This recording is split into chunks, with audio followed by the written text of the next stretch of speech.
The day I discovered my husband had been planning my deportation while I slept beside him every night started like any other Tuesday morning in our cramped military housing apartment in Kaiserslautern, Germany. I was organizing Arthur's dress uniforms for his upcoming promotion ceremony when my fingers brushed against an envelope tucked deep in his jacket pocket. Before we jump back in, tell us where you're tuning in from, and if this story touches you, make sure you're a subscriber. Because tomorrow, I've saved something extra special for you. Tell us a duh. Inside were divorce papers, already signed by him, and a letter from an immigration attorney detailing the expedited removal process for dependent spouses whose marriages dissolve. The most devastating part wasn't the divorce itself, it was the date on the attorney's retainer agreement, 6 months earlier.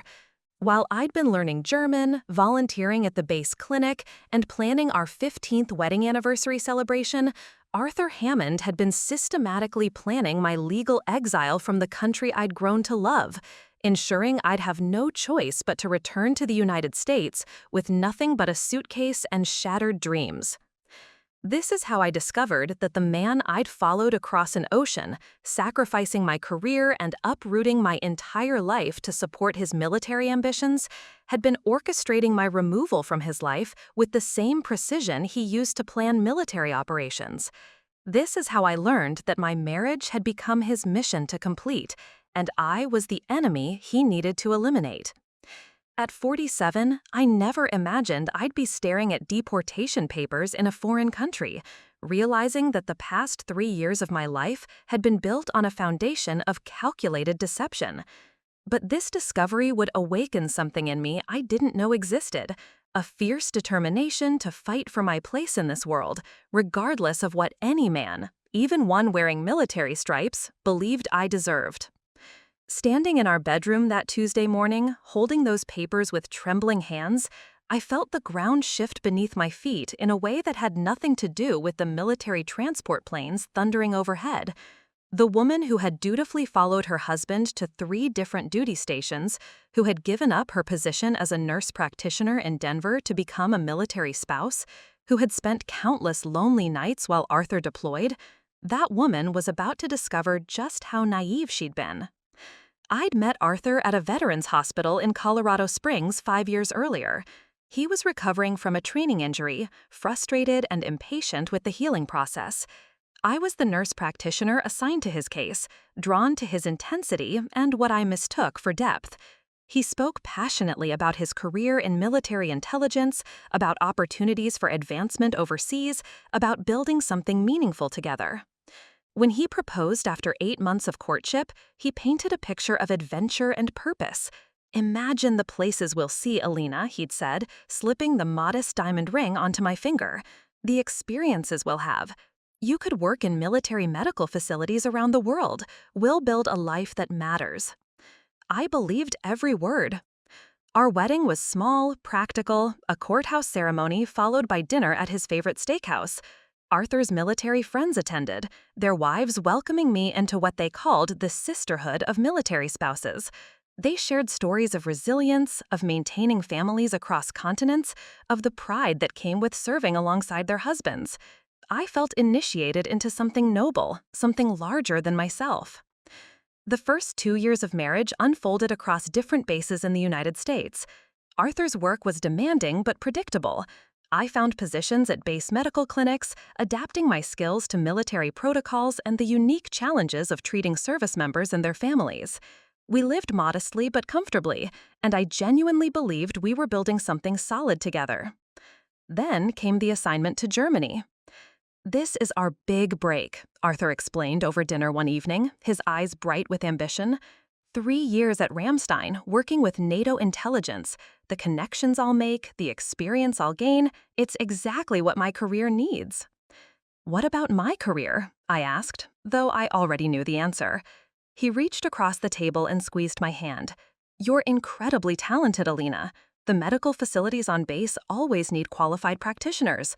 And think about the travel opportunities, the chance to experience European culture. How many people get an opportunity like this?" I wanted to point out that I was getting the opportunity to give up my established patient base, my retirement benefits, my professional network, essentially starting over in a foreign country where I'd need to navigate new licensing requirements and language barriers. But the excitement in Arthur's voice was infectious, and his dreams had a way of becoming my own. The move to Germany was more challenging than either of us anticipated. While Arthur quickly settled into his new role, traveling frequently for intelligence briefings and training exercises, I struggled with the isolation and bureaucracy. German medical licensing for foreign practitioners was a labyrinth of paperwork, testing, and waiting periods. For the first 6 months, I couldn't work at all. I threw myself into other activities instead. I enrolled in intensive German language classes, volunteering to help other military spouses navigate the healthcare system, organizing social events for newcomers to the base. I told myself this transition period was temporary, that once my credentials were approved, I'd find my professional footing again. Arthur seemed pleased with my adjustment efforts, praising my volunteer work and my improving German. "You're such an asset to the community," he'd say, kissing my forehead before leaving for another week-long training exercise. "I'm proud of how you've adapted." But now, holding those divorce papers, I realized that my adaptation had been the very thing that made me expendable in his eyes. While I'd been building connections and establishing roots in Germany, Arthur had been calculating exactly how to sever them and me from his future plans. The immigration attorney's letter was clinical in its language, but devastating in its implications. Dependent spouses whose marriages dissolved typically had 30 days to arrange their departure, unless they could establish independent legal status. Given that I'd been unable to secure employment authorization outside of my role as a military spouse, my options were severely limited. Arthur had planned this meticulously. The timing of his divorce filing would coincide with my visa status expiring, giving me virtually no time to explore alternatives or secure legal representation. I would be processed out of the country with the same efficiency the military used for any other logistical operation. Standing there in our bedroom, surrounded by the furniture we'd shipped from Colorado and the photographs documenting our European adventures, I felt a cold clarity settle over me. This wasn't just a marriage ending, it was a systematic dismantling of my entire existence, orchestrated by someone who had sworn to honor and protect me. But Arthur Hammond had made one critical miscalculation. He'd assumed I would accept this fate passively, that the woman who had followed him across an ocean would simply follow his plan for her removal. He was about to discover that underestimating your opponent is the first rule of warfare you should never break. I carefully refolded the papers and placed them back in Arthur's jacket pocket exactly as I'd found them. Then I walked to the kitchen, made myself a cup of coffee, and began planning my first strategic move. The war for my future had begun, and Arthur had just given me the intelligence I needed to win it. For the next 3 days, I existed in a strange state of suspended animation. Each morning, I woke beside Arthur, watched him dress in his crisp uniform, and kissed him goodbye at the door as if nothing had changed. I prepared his favorite meals, asked about his day, and listened to his complaints about demanding superiors with the same attentive expression I'd worn for years. But everything was different now. When Arthur mentioned his upcoming promotion ceremony, I found myself studying his face for signs of guilt or hesitation. There were none. When he complained about the stress of his workload, I wondered if any of that stress involved orchestrating my removal. When he reached for me in bed, I lay rigid beneath his touch, my mind racing through calculations about timing and legalities rather than responding to his affection. "You seem distracted lately," he observed over breakfast on Thursday morning, glancing up from his tablet where he was reading intelligence briefings. "Everything okay?" The question was so casual, so perfectly normal, that for a moment I almost convinced myself I'd imagined finding those papers. Maybe I'd misunderstood the documents. Maybe there was an innocent explanation for why Arthur would consult an immigration attorney without telling me. "Just tired," I replied, refilling his coffee cup. "I think I'm fighting off something. Maybe I should take it easy today." Arthur nodded absently, already absorbed in his reading again. Good idea. You've been pushing yourself too hard with all that volunteer work. Take a day to rest. Preparing and narrating this story took us a lot of time, so if you are enjoying it, subscribe to our channel. It means a lot to us. Now back to the story. The casual dismissal of my activities, work I'd taken on partly to impress him, to prove my value to the military community, stung more than it should have. But I smiled and agreed, grateful for an excuse to avoid the base clinic where I'd been helping with administrative work while waiting for my medical credentials to process. After Arthur left, I sat at our small dining table and forced myself to eat toast that tasted like cardboard. The apartment felt different now, smaller somehow. The framed photos on the walls, our wedding day, various European vacation spots, Arthur receiving commendations, seemed like evidence of someone else's life, a life I'd been living without understanding its true nature. I walked through our apartment methodically, seeing it with new eyes. The furniture we'd selected together suddenly felt temporary, like props in a play that was about to close. Arthur's books on military strategy and intelligence analysis dominated our shared bookshelf, while my nursing journals and German language textbooks looked increasingly out of place. In the bedroom, I found myself staring at Arthur's side of the closet. His uniforms hung in perfect formation, his shoes arranged with military precision. How many times had I helped him prepare for important meetings, ensuring his appearance met the exacting standards of military life? How many evenings had I listened to him practice presentations, offering suggestions and encouragement? I opened his dresser drawer, then immediately closed it. Whatever else Arthur was hiding, I wasn't ready to discover it yet. Not until I understood exactly what I was dealing with. That afternoon, I called my best friend Karen Collins back in Denver. We'd maintained regular contact since my move to Germany, and her calls had become a lifeline during the more isolating moments of military spouse life. "Alina," Karen's voice was bright with genuine pleasure. "How's Deutschland treating you today?" "Oh, you know," I said, settling onto our couch with a cup of tea. "How are things at the hospital?" Karen launched into updates about our former colleagues, changes in hospital policies, and gossip about staff rotations. I found myself envying the continuity of her life, the predictable rhythms of a career and social circle that remained constant. "You sound off," Karen said suddenly, her nurse practitioner instincts picking up on subtle cues. "What's going on?" I hesitated, unsure how to even begin explaining my situation. How do you tell someone that you've discovered your marriage might be an elaborate deception? How do you admit that you might have been living a lie for years without recognizing it? "Just adjustment stuff," I said finally. "Sometimes I wonder if moving here was the right decision." "That's normal," Karen assured me. "Remember how overwhelmed you felt when you first started working in the VA system? New environments always feel impossible until suddenly they don't." "This feels different," I admitted, "more fundamental." There was a pause, and I could almost hear Karen shifting into her counselor mode. Different how?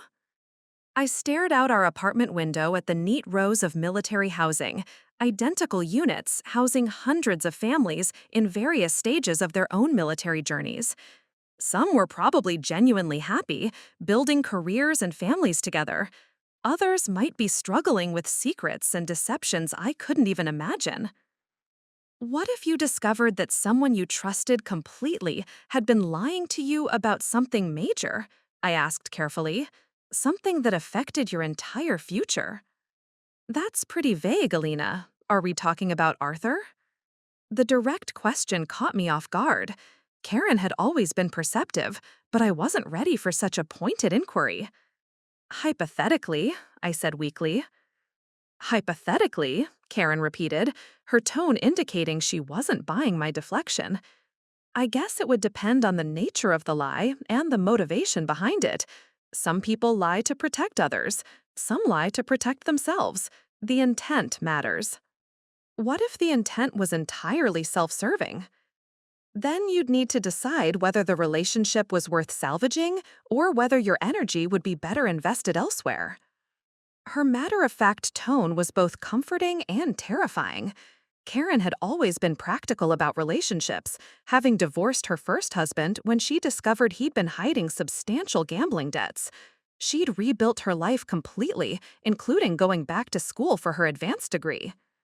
"It's complicated when you're married," I said. "Marriage doesn't obligate you to accept betrayal," Karen replied firmly. "It obligates both people to honesty and mutual respect. If one person isn't holding up their end of that bargain, the other person isn't bound by theirs." After we hung up, I sat in the gathering afternoon shadows of our apartment, thinking about Karen's words. She didn't know the specific details of my situation, but her perspective was clear.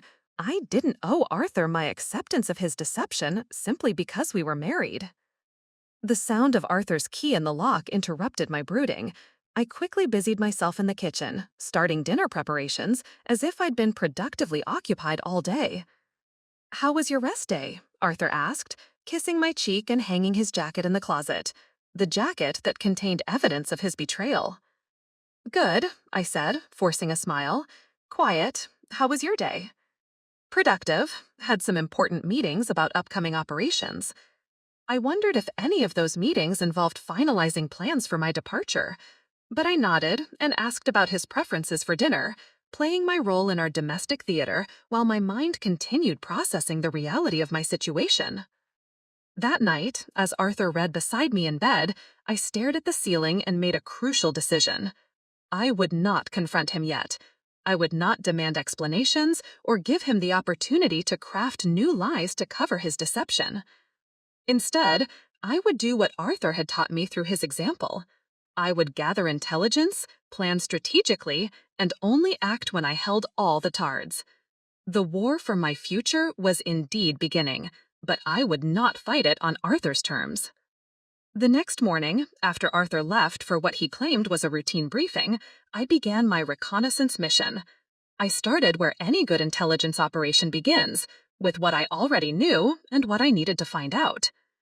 I made myself a strong cup of coffee and sat at our kitchen table with a legal pad, writing down everything I could remember about our move to Germany, Arthur's behavior over the past months, and any conversations that seemed different in hindsight.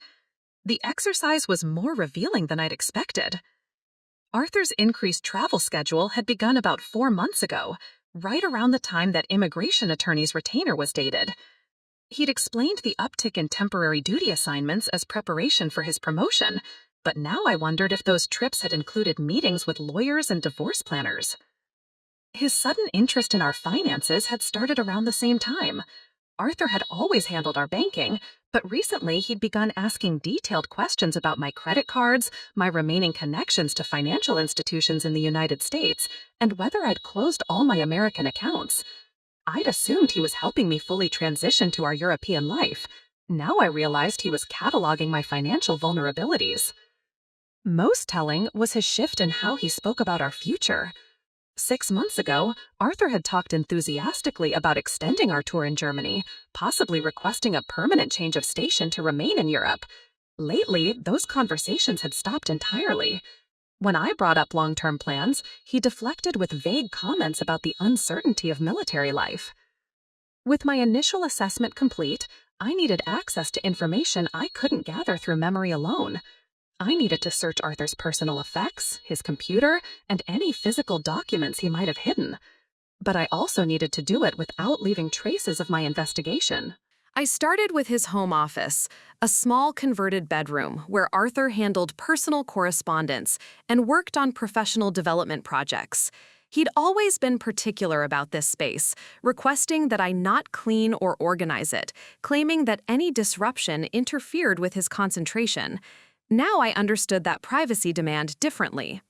Arthur's desk was meticulously organized, with labeled folders for various aspects of military life, performance evaluations, training records, correspondence with superiors.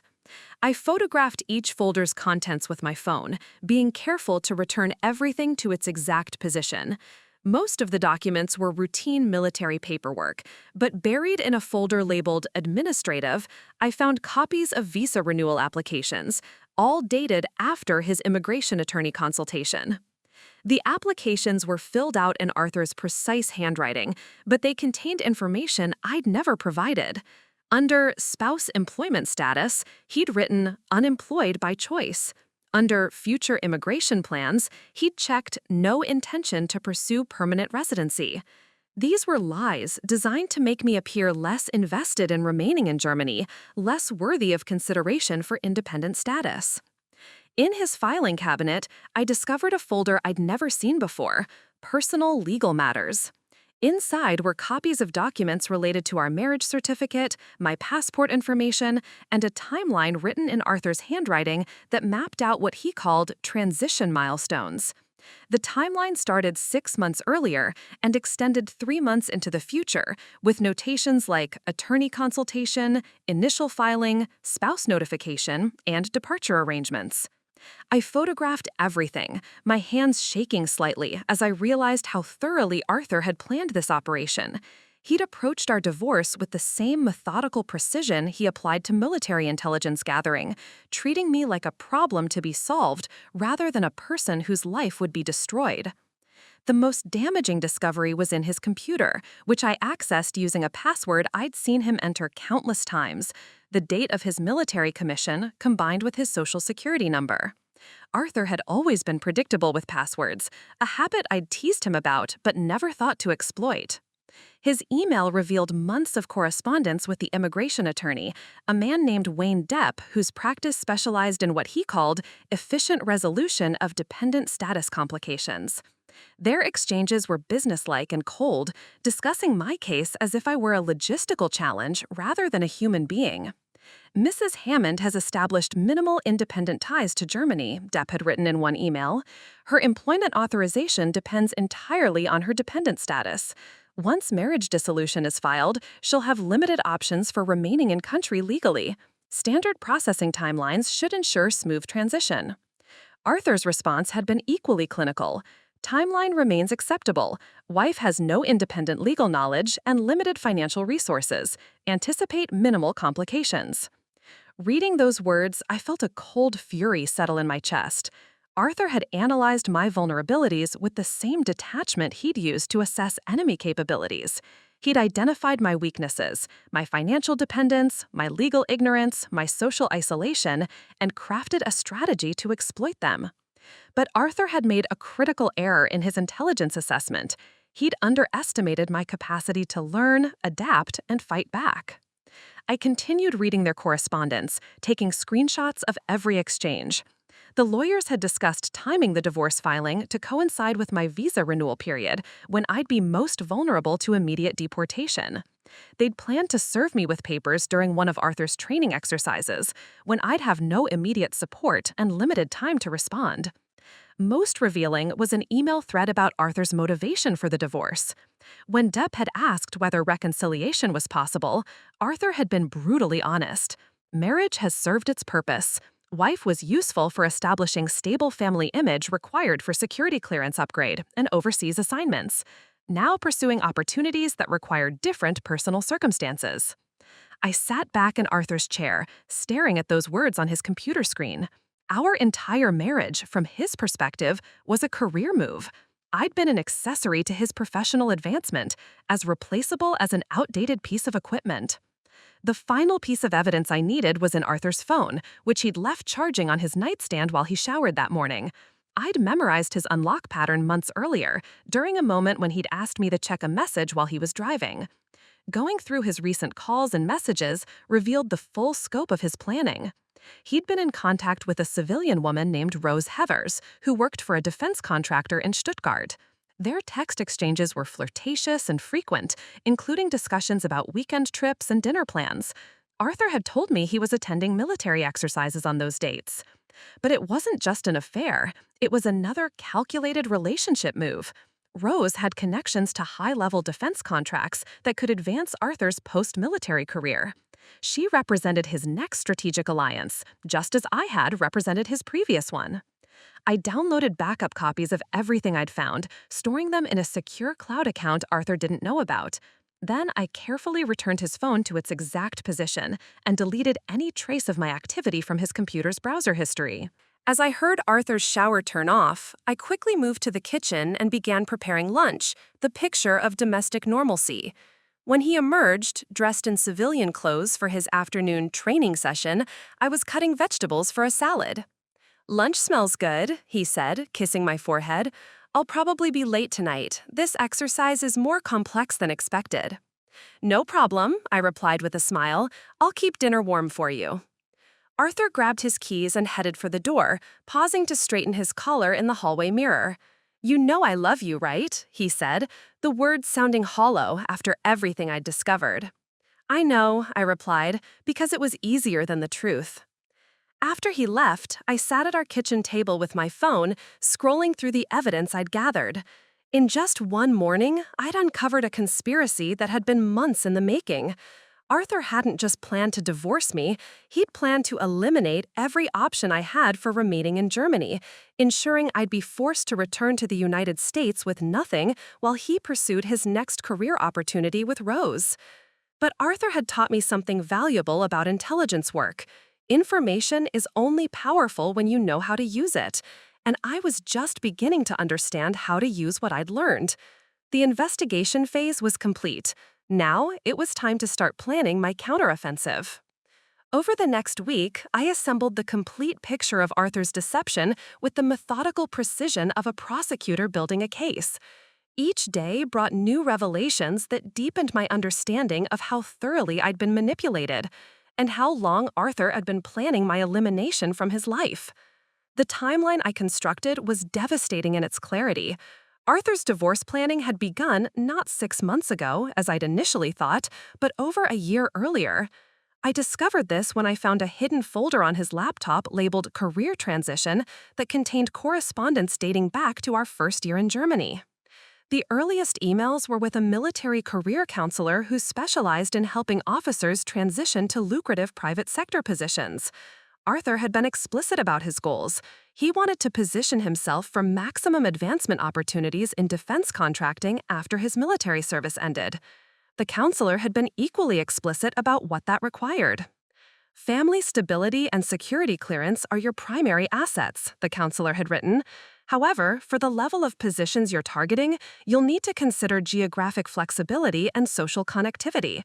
Some opportunities may require relocating or entertaining in ways that aren't compatible with current domestic arrangements." Arthur's response had been chilling. "Understood. Current arrangement was beneficial for establishing stability required for overseas assignment and clearance upgrade. We'll reassess as new opportunities develop." I'd been reduced to an arrangement that had outlived its usefulness. The correspondence revealed that Arthur had spent months researching divorce laws in Germany, particularly as they related to dependent military spouses. He'd learned that American citizens married to military personnel had limited rights under German law, and that their legal status was entirely dependent on their spouse's continued military assignment and marital status. More damaging was his research into my professional credentials. Arthur had discovered that my nursing license had specific limitations in Germany that I wasn't fully aware of. While I could work in military medical facilities, establishing independent practice or working for German hospitals would require additional certification that could take years to obtain. He'd used this information to ensure I remained financially dependent on him while secretly planning my removal. But the most devastating discovery was buried in Arthur's personal files, detailed psychological profiles he'd written about me over the course of our marriage. Arthur had been documenting what he called my adaptation patterns and dependency behaviors like I was a subject in some kind of experiment. Subject shows high trust levels and low suspicion regarding documentation and legal matters, one entry read. Consistently defers to my expertise in financial and legal decisions. Demonstrates strong emotional attachment to stability and reluctance to challenge established routines. Profile suggests minimal resistance to guided transitions. Reading these clinical assessments of my personality and behavior felt like discovering that your husband was actually a scientist who'd been studying you like a lab rat for years. Arthur had identified my trusting nature, my desire for stability, and my tendency to avoid conflict, then crafted his entire strategy around exploiting these traits. He'd been particularly calculating about isolating me from potential support systems. The frequent moves during our early marriage, his discouragement of my maintaining close friendships with other military spouses, his insistence that we handle all legal and financial matters privately rather than seeking outside advice, all of it had been designed to ensure I'd have no one to turn to when he executed his plan. Arthur had even manipulated my relationship with my family back in Colorado.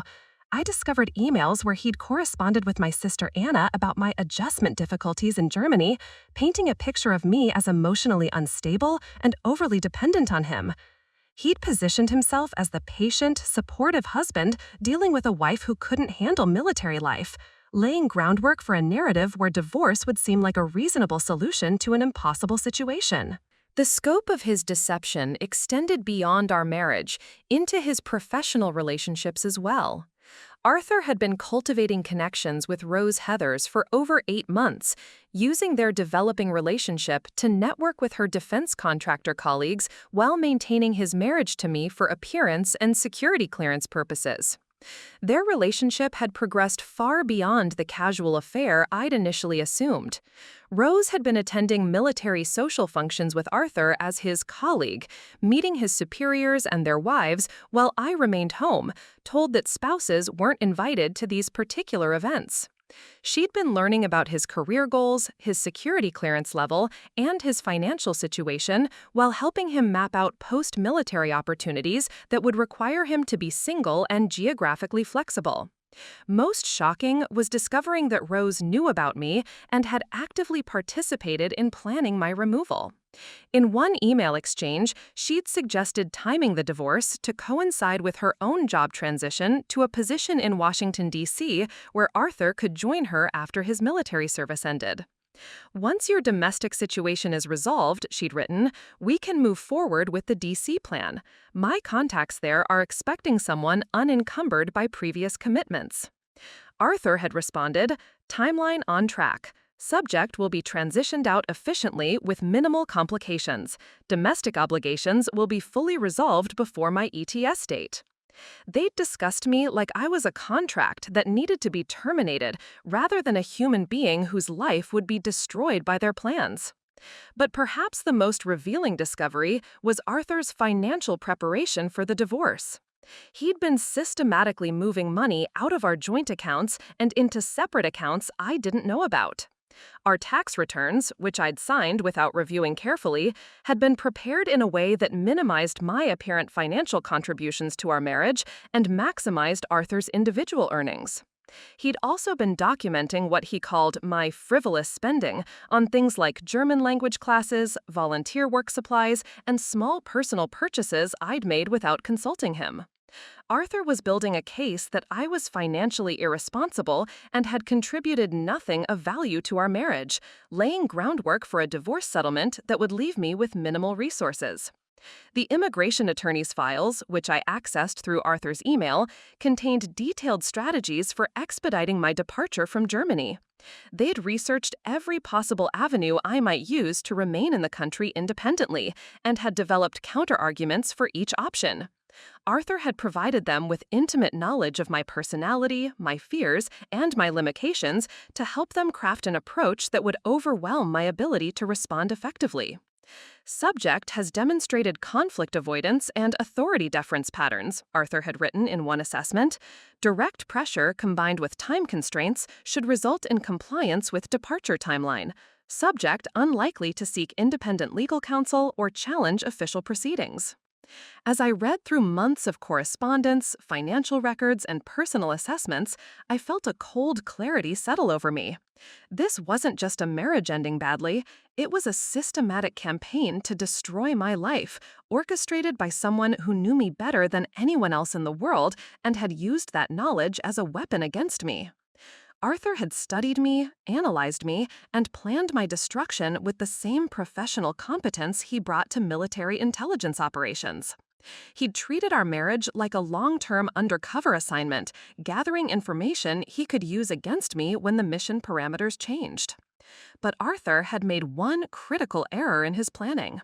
He'd assumed that his victim would remain static, that the woman he'd analyzed and profiled would respond predictably when confronted with his carefully orchestrated crisis. He hadn't considered that discovering his betrayal might transform me into someone entirely different, someone who could learn his methods and use them against him. Sitting at our kitchen table with months of evidence spread before me, I realized that Arthur had inadvertently provided me with something invaluable, a masterclass in strategic planning and psychological warfare. Now it was time to show him what an excellent student I'd become. The next morning, while Arthur attended what he claimed was a NATO intelligence briefing, I sat at our kitchen table and applied everything I'd learned from studying his methods to crafting my own strategic response. If Arthur wanted to play psychological warfare, I'd show him what a motivated opponent could accomplish. My first priority was establishing independent legal counsel without Arthur's knowledge. Using the base library's computers to avoid leaving digital traces on our home network, I researched immigration attorneys in Germany who specialized in protecting dependent spouses' rights. I found Anna Depp, a German-American lawyer in Frankfurt whose practice focused exclusively on helping American military spouses navigate complex visa situations. When I called her office from a payphone at the base commissary, Anna's response was immediate and encouraging. "Mrs. Hammond, what you're describing is more common than you might think. Military spouses are particularly vulnerable to this kind of manipulation because their legal status is so dependent on their marriage. But you have more options than your husband wants you to believe." Anna explained that Germany had specific protections for spouses who could demonstrate they'd been deceived about their legal status or coerced into dependency. The fact that your husband consulted an immigration attorney without your knowledge and misrepresented your intentions on visa applications could actually work in your favor. German courts don't look kindly on this kind of manipulation. She agreed to meet with me secretly the following week when Arthur would be traveling for another training exercise. More importantly, she outlined immediate steps I could take to protect myself legally and financially. First, you need to document everything, Anna advised. Every lie your husband told immigration officials, every financial account he's hidden, every conversation where he misrepresented your situation. Second, you need to establish independent financial resources he doesn't know about. Third, you need to build a support network of people who can testify to your character and your commitment to remaining in Germany. I left that phone call feeling energized rather than defeated for the first time in weeks. Arthur had spent months planning my downfall, but he'd made a crucial miscalculation. He'd assumed I would remain passive and uninformed. Instead, I was becoming exactly the kind of opponent he should have feared most, someone with nothing left to lose and everything to fight for. My second strategic move was financial independence. Using money from a small savings account Arthur didn't monitor, funds I'd accumulated from occasional freelance medical consulting, I opened a German bank account under my maiden name. The account was small, but it represented something Arthur couldn't control or manipulate. I also began converting some of our shared assets into forms he couldn't easily trace or reclaim. I sold several pieces of jewelry he'd given me over the years, telling him I'd misplaced them during a volunteer event. I cashed in a small investment account we'd established for emergency purposes, claiming I needed the funds for an unexpected medical expense while he was traveling. Each transaction was modest enough to avoid immediate detection, but together they provided me with resources Arthur didn't know about, resources I could use to fund my legal defense and establish independent living arrangements if necessary. My third focus was building the support network Anna had recommended. I began cultivating deeper relationships with other military spouses, particularly those who'd successfully navigated difficult situations during their overseas assignments. I joined additional volunteer organizations and enrolled in more German language classes, not just to improve my skills, but to create documented evidence of my commitment to integrating into German society. Most importantly, I began carefully documenting Arthur's deception with the help of people who could serve as credible witnesses. I invited Karen to visit us in Germany, timing her trip to coincide with one of Arthur's extended absences.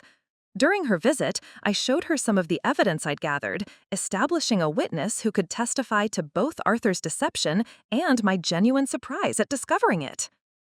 Alina, this is calculated and cruel, Karen said as we sat in a Frankfurt cafe, reviewing printouts of Arthur's correspondence. He's been planning this like a military operation, using your trust against you. I know, I replied, but he's also been teaching me exactly how to fight back. Karen helped me create additional backup copies of all my evidence, storing them in locations Arthur couldn't access. She also served as a witness when I formally documented the state of our apartment, our financial accounts, and my personal belongings, creating a baseline record that would be crucial if Arthur tried to deny me access to our shared property. But my most crucial strategic decision was about timing. Arthur expected me to react predictably when he served me with divorce papers, with shock, confusion, and desperate attempts at reconciliation. Instead, I would be ready. I spent hours studying German divorce law, immigration requirements, and military regulations governing overseas assignments.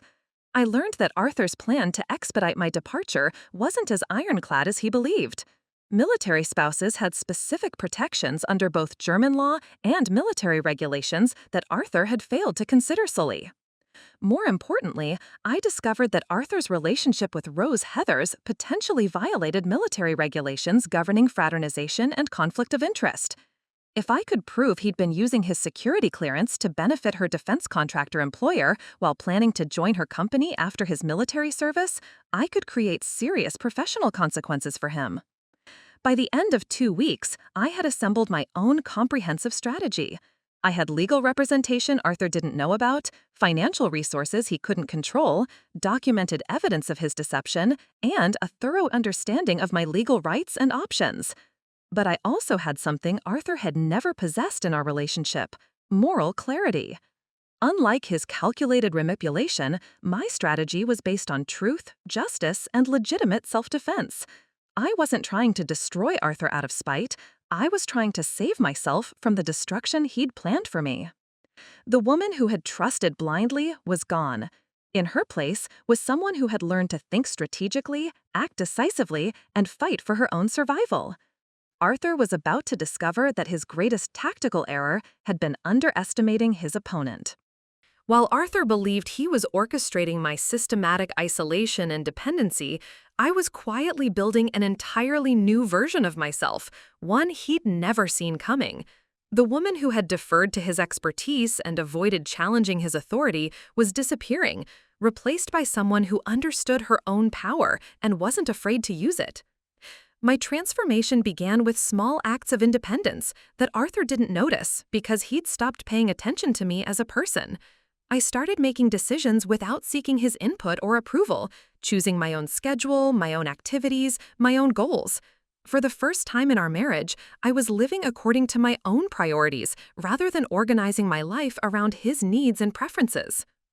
I enrolled in advanced German conversation classes at the Goethe Institute in Kaiserslautern, not just to improve my language skills, but to connect with other expatriates who'd successfully built independent lives in Germany. My instructor, Frau Weber, was a formidable woman in her 60s who'd immigrated to Germany decades earlier as a young bride and built a successful career in international business. Language is power, she told our class during one particularly intense session on German legal terminology.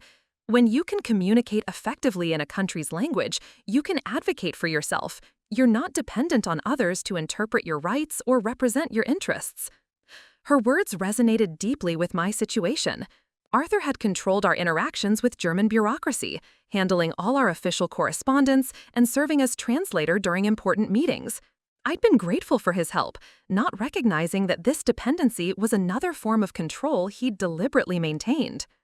Now I was determined to communicate directly with German officials, understanding exactly what they were telling me rather than relying on Arthur's filtered interpretations. I practiced legal phrases, immigration terminology, and bureaucratic procedures until I could navigate official conversations confidently and independently. My growing language skills opened doors I hadn't known existed.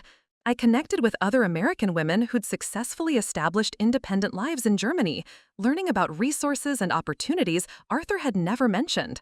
Through these connections, I discovered that the German healthcare system had pathways for foreign medical professionals that Arthur had either misunderstood or deliberately misrepresented. Dr. Schmidt, an American physician who'd been practicing in Germany for 15 years, invited me to coffee after one of our language classes.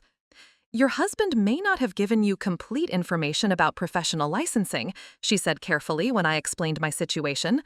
"There are emergency provisions for qualified medical professionals, especially given the current shortage of healthcare workers. It's not as impossible as you might have been told." She introduced me to a network of American healthcare professionals working in Germany, most of whom had navigated the licensing process successfully. They offered practical advice, professional references, and most importantly, proof that independent career success was possible for American women in Germany. Through these connections, I began the process of converting my American nursing credentials to German equivalents. The process was complex and time-consuming, but it wasn't the impossible barrier Arthur had described. With proper guidance and persistence, I could establish independent professional standing that would give me legal grounds for remaining in Germany regardless of my marital status. But my most significant transformation was psychological. I began seeing myself not as Arthur's dependent spouse, but as an individual with my own value, capabilities, and rights. I started keeping a journal where I documented not just Arthur's deception, but my own growing strength and independence. "Today, I handled a complex conversation with the visa office entirely in German," I wrote one evening. The official complimented my language skills and said my paperwork was the most organized she'd seen. I realized Arthur has been wrong about my capabilities, not because he misjudged them, but because he's been actively preventing me from developing them. I also began building a life outside our marriage that reflected my authentic interests rather than Arthur's preferences. I joined a hiking group that explored the beautiful Palatine region every weekend, discovering a love for outdoor adventure Arthur had never encouraged. I volunteered at a refugee assistance center, using my medical skills to help asylum seekers navigate the German healthcare system. These activities weren't just personally fulfilling, they were strategically valuable. Each commitment created documented evidence of my integration into German society and my value to the community.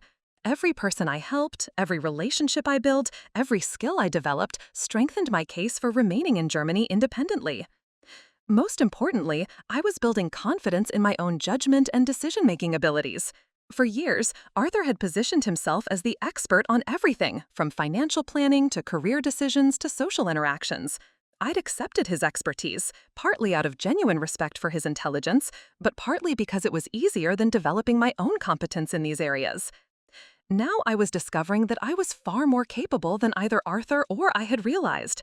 When I needed to understand complex legal documents, I researched until I could interpret them myself.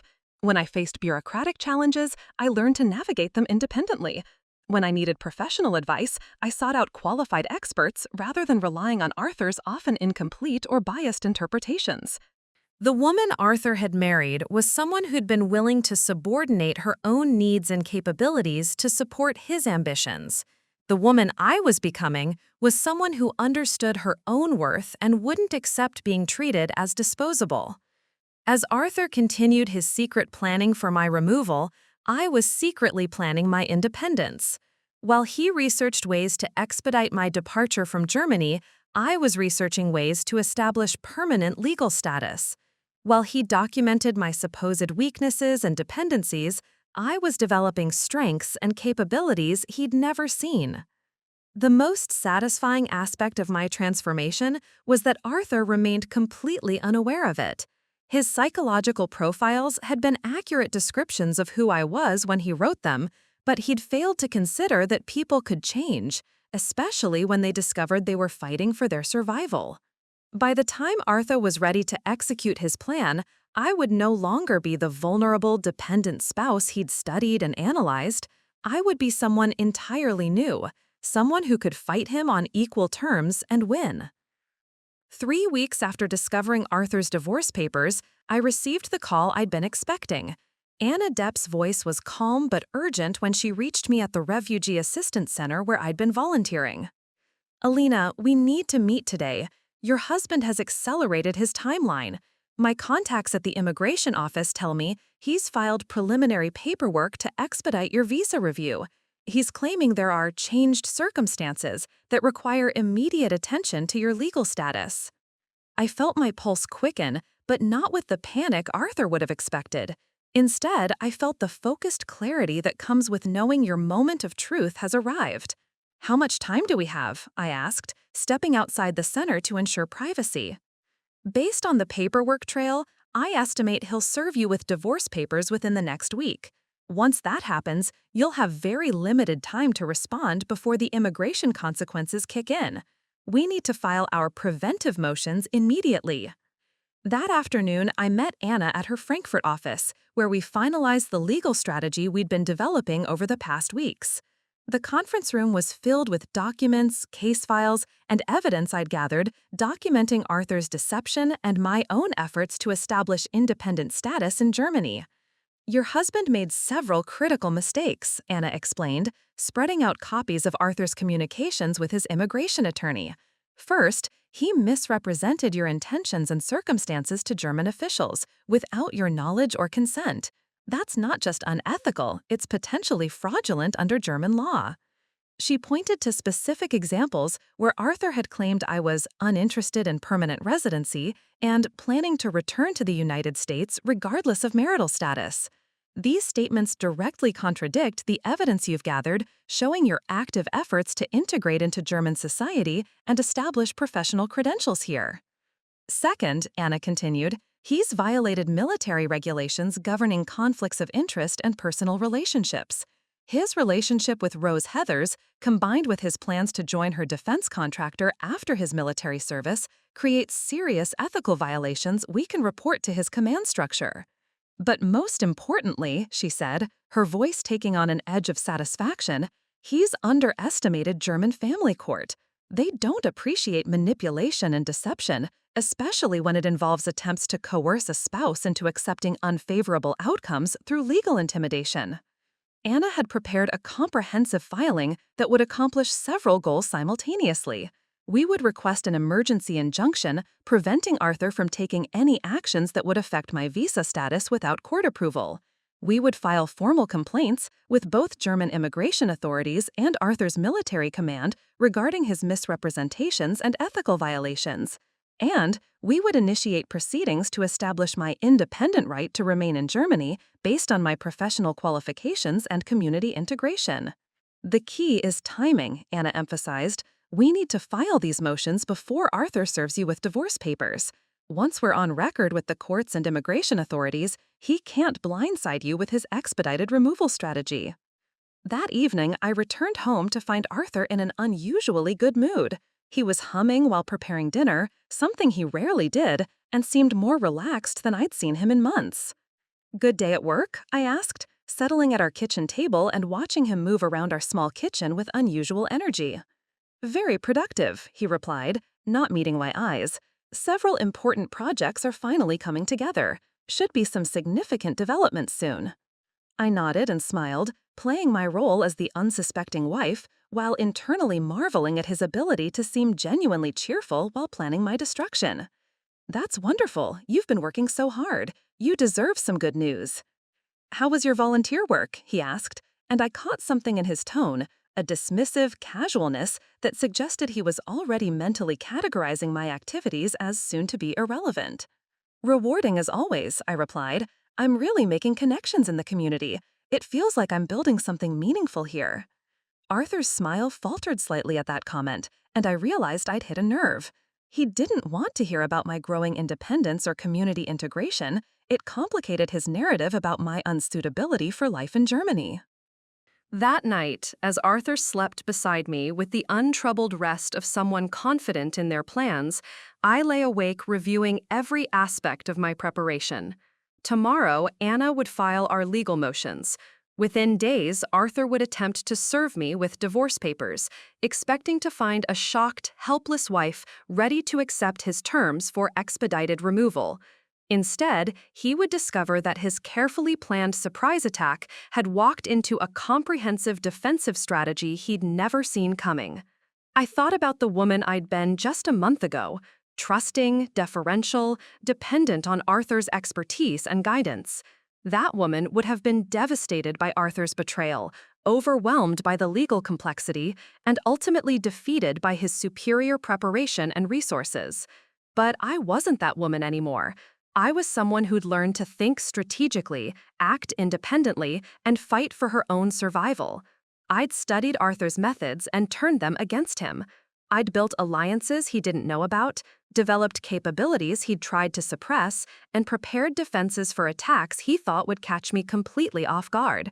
Most importantly, I'd discovered something Arthur had never understood about me. When someone I loved and trusted tried to destroy me, I didn't collapse. I became dangerous. The confrontation Arthur had been planning for months was about to begin, but it wouldn't unfold according to his carefully crafted timeline and psychological assessments.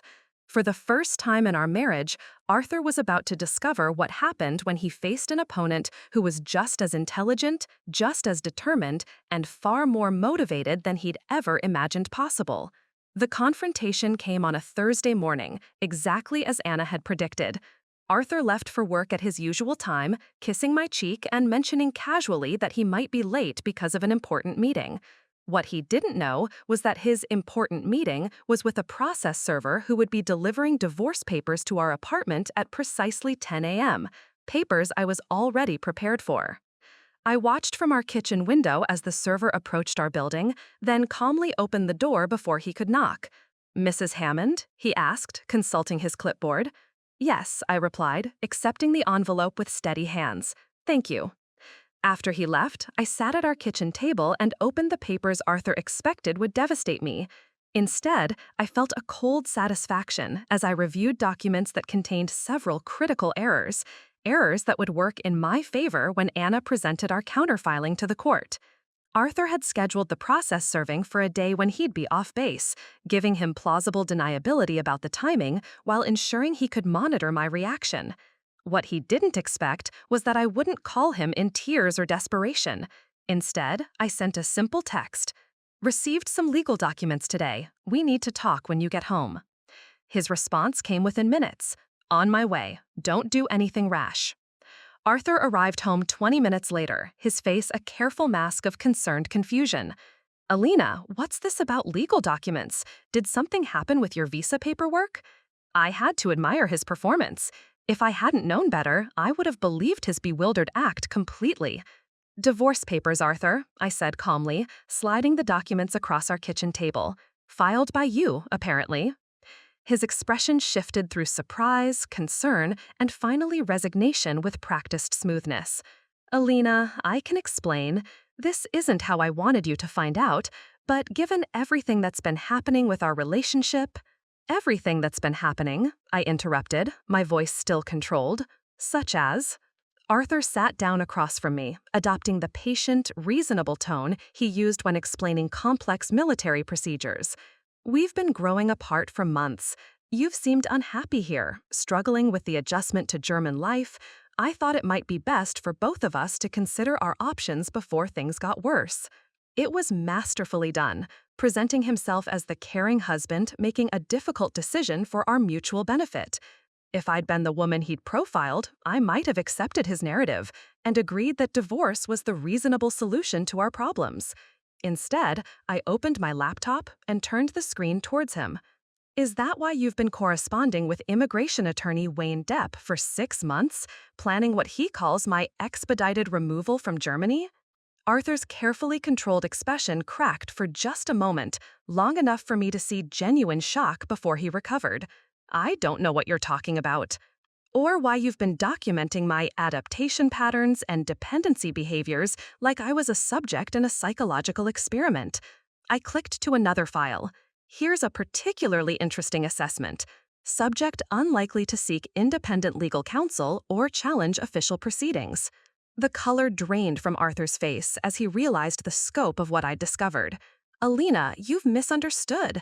"Have I misunderstood your relationship with Rose Heathers? Your plans to join her defense contractor company after your military service? Your timeline for having me removed from Germany before your ETS date?" Arthur's mask finally dropped completely, replaced by the cold calculation I'd glimpsed in his written assessments. "How long have you known?" "Long enough to prepare my response," I replied. "Anna Depp, no relation to your Wayne Depp, by the way, filed our countermotions yesterday. German family court has issued an emergency injunction preventing you from taking any actions affecting my visa status without judicial approval. Arthur's eyes narrowed as he processed this information. You hired an attorney? I hired an excellent attorney who specializes in protecting military spouses from exactly the kind of manipulation you've been planning. She's also filed formal complaints with both German immigration authorities and your command regarding your misrepresentations and ethical violations. For the first time in our marriage, I watched Arthur struggle to process a situation he hadn't anticipated or prepared for. His intelligence operation had been compromised by a target who turned out to be far more capable than his assessments had predicted. "What do you want?" he asked, finally, his voice flat and businesslike. "I want you to understand that your carefully planned psychological warfare campaign has failed completely," I said. "The woman you analyzed and profiled no longer exists. In her place is someone who knows exactly what you are and exactly how to fight you." Arthur leaned back in his chair, studying me with what might have been professional admiration. "You've learned a lot in a very short time." "I had an excellent teacher," I replied. "You taught me that people will use your trust against you, that they'll exploit your vulnerabilities for their own benefit, and that the only way to protect yourself is to be more prepared than your opponent." "And what happens now?" Arthur asked. "Now you discover what it feels like to have your life disrupted by someone else's strategic planning," I said. "Your command will be reviewing your relationship with Rose Heathers and questioning whether you've been using your security clearance inappropriately. German authorities will be investigating your misrepresentations to immigration officials. And the divorce will proceed on terms that protect my rights rather than expedite my removal." Arthur was quiet for a long moment, processing the complete reversal of his carefully planned operation. "I underestimated you," he said finally. "Yes," I agreed, "you did. The question now is whether you want to continue this as warfare or handle it as civilized people who made a mistake by marrying each other." Arthur looked at me, really looked at me for what felt like the first time in years. "Who are you?" he asked, and for once there was no calculation in his voice, only genuine confusion. "I'm the woman you should have been honest with from the beginning," I replied, "but that opportunity is gone. Now I'm the woman who's going to build a life in Germany with or without your cooperation, but definitely without your interference." The ripple effects of Arthur's exposed deception spread through our military community faster than I'd anticipated. Within 48 hours of our confrontation, Arthur was called into his commanding officer's office for what the military euphemistically calls a frank discussion about personal conduct and professional obligations. Colonel Martinez, Arthur's commanding officer, was a no-nonsense career military woman who took a dim view of anything that compromised the integrity of her intelligence unit. When Anna's formal complaint landed on her desk, detailing Arthur's misuse of his security clearance and his relationship with a defense contractor, she acted swiftly. "Sergeant Hammond," she told Arthur during their meeting, according to the official summary Anna obtained through proper channels, "your personal conduct has created potential security vulnerabilities and ethical violations that require immediate investigation. You're being placed on administrative leave pending a full review." The military takes conflicts of interest seriously, especially when they involve intelligence personnel with high-level security clearances. Arthur's plan to join Rose's defense contractor while maintaining access to classified information raised red flags that couldn't be ignored, regardless of the personal circumstances that had brought the situation to light. Word spread quickly through the close-knit military spouse community. At the commissary, in the base clinic where I volunteered, during German language classes, everywhere I went, I encountered a mixture of shock, sympathy, and barely concealed curiosity about the dramatic collapse of what many had considered a stable military marriage. Some reactions were exactly what I'd expected. A few wives who'd always seemed competitive about their husbands' ranks and assignments took obvious pleasure in Arthur's professional troubles. "I always thought there was something off about him," Sandra Collins whispered to her friend loud enough for me to overhear. "Too smooth, you know, like he was always performing." But other reactions surprised me. Maria Santos, whose husband served under Arthur, approached me after a German class with genuine concern. Alina, I just want you to know that if you need anything, someone to talk to, help with paperwork, a place to stay, you're not alone in this. Her offer was particularly meaningful because I knew it came with potential social and professional risks. Military communities can be unforgiving toward those who challenge the established order, and supporting me might be seen as taking sides against Arthur and his supporters. The most significant consequence came from an unexpected source.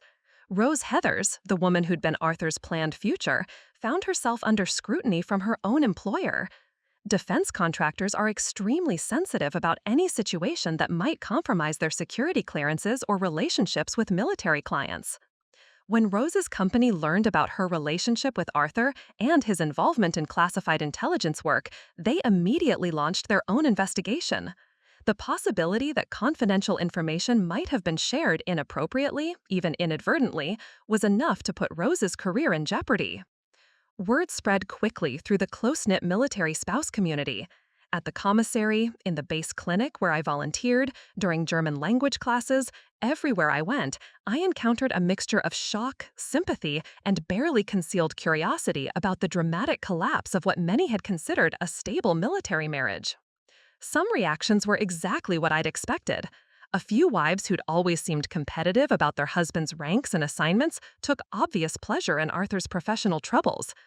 I always thought there was something off about him, Sandra Collins whispered to her friend loud enough for me to overhear.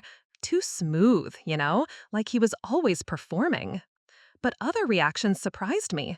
Maria Santos, whose husband served under Arthur, approached me after a German class with genuine concern. Alina, I just want you to know that if you need anything, someone to talk to, help with paperwork, a place to stay, you're not alone in this. Her offer was particularly meaningful because I knew it came with potential social and professional risks. Military communities can be unforgiving toward those who challenge the established order, and supporting me might be seen as taking sides against Arthur and his supporters. The most significant consequence came from an unexpected source. Rose Heathers, the woman who'd been Arthur's planned future, found herself under scrutiny from her own employer. Defense contractors are extremely sensitive about any situation that might compromise their security clearances or relationships with military clients. When Rose's company learned about her relationship with Arthur and his involvement in classified intelligence work, they immediately launched their own investigation. The possibility that confidential information might have been shared inappropriately, even inadvertently, was enough to put Rose's career in jeopardy. I felt no satisfaction in Rose's professional troubles. She'd been manipulated by Arthur almost as thoroughly as I had, just in a different way. But her situation demonstrated the broader consequences of Arthur's calculated deception. His actions hadn't just destroyed our marriage, they'd created a chain reaction that damaged multiple careers and relationships. The most telling response came from Arthur himself. Rather than fighting the various investigations or attempting to salvage his reputation, he seemed to retreat into himself. Colleagues who encountered him described someone who appeared defeated, going through the motions of his duties while awaiting the inevitable conclusion of the military's review process. For 15 years, Arthur had carefully crafted his image as the ideal military officer, competent, ethical, dedicated to service above self. Now that facade was crumbling under the weight of his own choices, and he seemed unprepared for the reality of facing consequences he'd never anticipated. But perhaps the most important consequence was the one affecting me. I was no longer seen as Arthur's dependent spouse, struggling to adapt to military life. I was now viewed as someone who'd stood up to manipulation and fought successfully for her own rights. Someone who'd transformed from victim to victor through intelligence, preparation, and courage. The most unexpected development in the aftermath of Arthur's exposure came from a source I never could have anticipated. 3 weeks after our confrontation, I received a call from Rose Heathers herself. "Mrs. Hammond," she said, her voice tentative but determined, "I know this is probably the last call you want to receive, but I think we need to talk. I've learned things about Arthur that I believe you should know, and I owe you an apology I'm not sure you'll want to hear." My first instinct was to hang up immediately. Rose represented everything I'd lost, the future Arthur had chosen over our marriage. But something in her tone, vulnerability mixed with genuine remorse, made me hesitate. "What could you possibly tell me that I don't already know?" I asked. "That I've been as manipulated as you were," she replied. "Arthur didn't just lie to you about me, he lied to me about you, about your marriage, about everything. I thought I was involved with a man whose wife had essentially abandoned their relationship. I had no idea he was actively planning your deportation while maintaining a facade of caring about your welfare." Against my better judgment, I agreed to meet her at a neutral location, a small cafe in Frankfurt, far from the military community where our presence together might create additional complications. Rose turned out to be nothing like the sophisticated predator I'd imagined.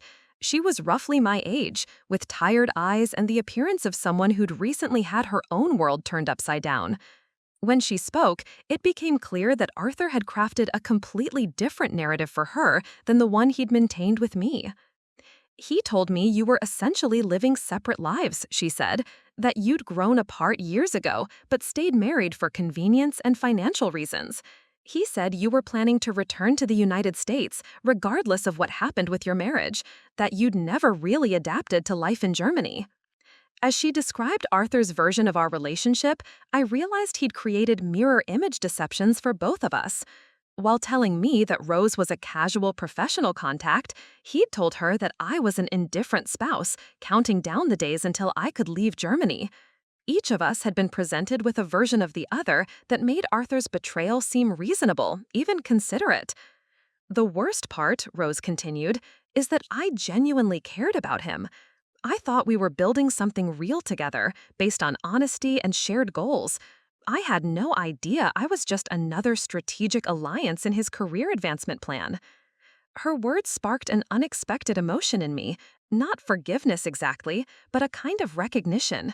We'd both been victims of Arthur's calculated manipulation, each of us deceived in ways specifically designed to exploit our individual vulnerabilities and desires. "What happens to you now?" I asked, surprised to find myself genuinely curious about her situation.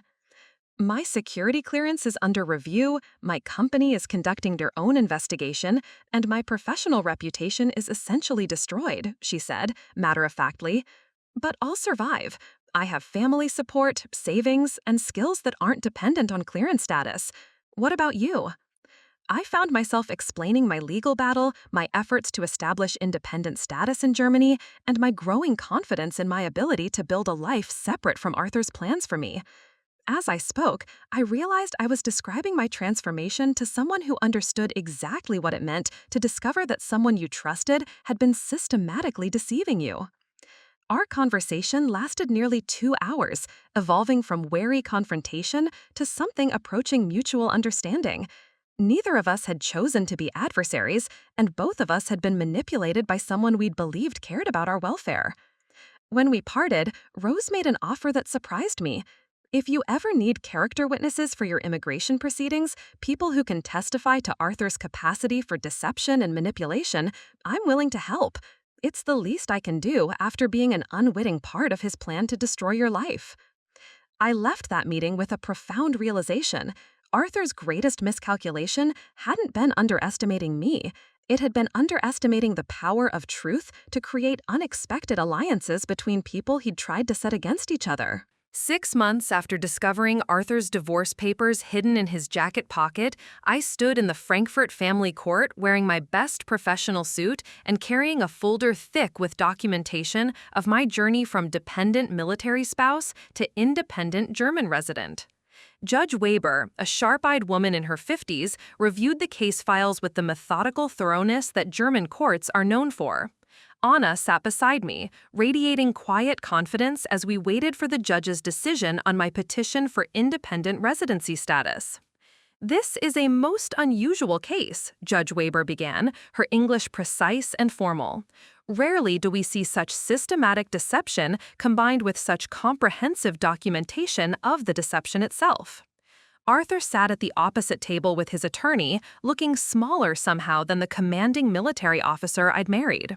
The investigation into his conduct had concluded with his early retirement from the military, not the disgraceful discharge that would have destroyed his benefits, but a quiet administrative separation that ended his career on terms that protected the military's interests more than his own. Mrs. Hammond, the judge continued, addressing me directly, the court has reviewed your evidence extensively. Your husband's misrepresentations to immigration officials were not only unethical, but potentially fraudulent under German law.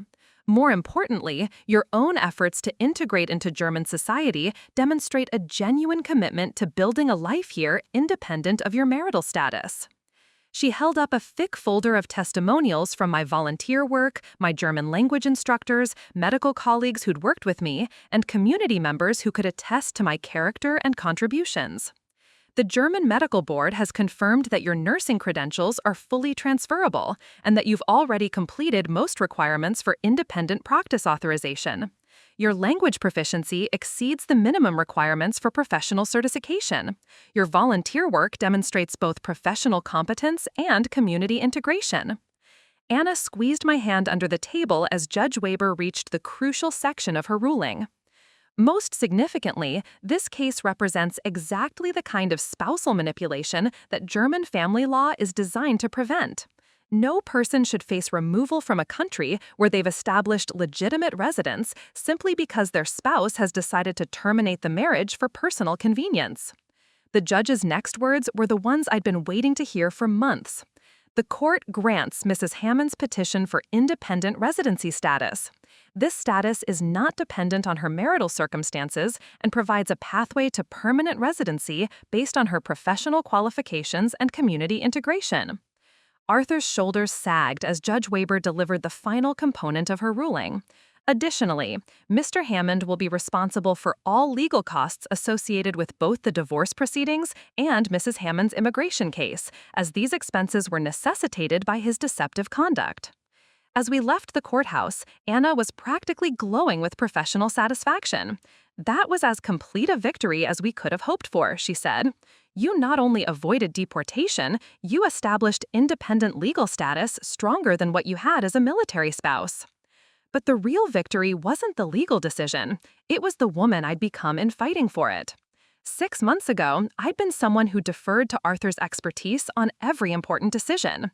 Now, I was someone who'd successfully navigated complex legal proceedings in a foreign language, built a professional network, and established my own place in German society.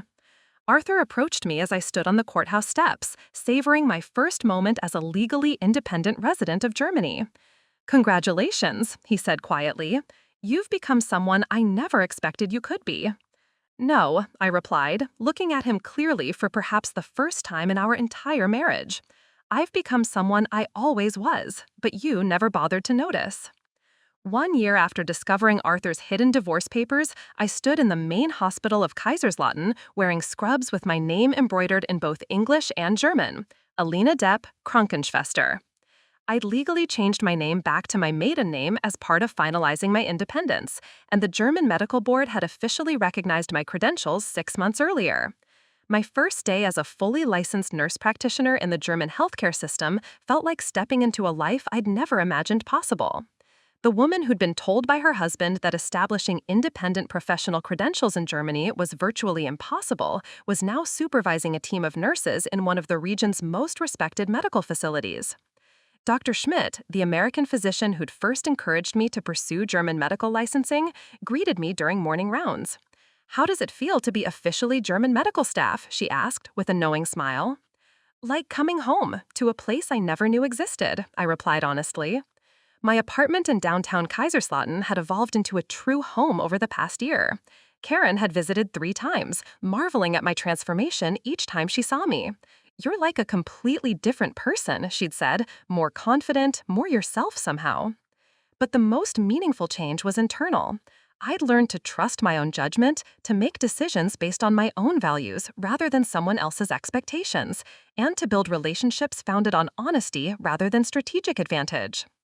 The hiking group I'd joined had become a second family of sorts. Americans, Germans, and other expatriates who'd found common ground in exploring the beautiful Palatinate countryside together. Through them, I discovered a love for outdoor adventure that Arthur had never encouraged, probably because it represented independence he couldn't control. My volunteer work at the Refugee Assistance Center had expanded into a part-time consulting role, helping asylum seekers navigate the German healthcare system. Using my medical expertise to help vulnerable people access care felt more fulfilling than any work I'd done during my marriage, when my efforts had always been filtered through Arthur's career priorities. Most surprisingly, I'd maintained a cordial relationship with Rose Heathers. Neither of us had chosen to be adversaries, and our shared experience of Arthur's manipulation had created an unexpected understanding between us. She'd relocated to Berlin for a new position with a different defense contractor, successfully rebuilding her career after the security clearance complications resolved. "You know," she'd said during one of our occasional phone conversations, "Arthur did us both a favor by being so calculating. We both learned what we're capable of when we stopped depending on someone else to define our worth." Arthur had returned to Colorado after his early military retirement, taking a position with a small consulting firm that specialized in intelligence analysis for civilian companies. According to mutual acquaintances, he seemed diminished somehow, struggling to adjust to civilian life after the structured hierarchy of military service. I felt no satisfaction in his difficulties, but I also felt no responsibility for them. The consequences he faced were the natural result of choices he'd made freely, just as the life I'd built was the result of my own decisions and efforts. Standing in my German hospital, speaking confidently with colleagues in a language I'd mastered despite Arthur's subtle discouragement, working in a profession he'd claimed would be impossible for me to practice independently, I realized that his greatest gift to me had been showing me exactly who I didn't want to be. The woman who'd followed her husband across an ocean in pursuit of his dreams had discovered her own dreams in the process of fighting for her survival. The attempted deportation that was meant to destroy my future had instead liberated me to create a future more authentic and fulfilling than any I'd previously imagined. Sometimes the best revenge against someone who tries to limit your potential is simply becoming everything they believed you couldn't be, and discovering in the process that their limitations were never about your capabilities, but about their own fear of who you might become if you ever stopped accepting their version of who you were. Up next, you've got 2 more standout stories right on your screen. If this one hit the mark, you won't want to pass these up. Just click and check them out. And don't forget to subscribe and turn on the notification bell so you don't miss any upload from us.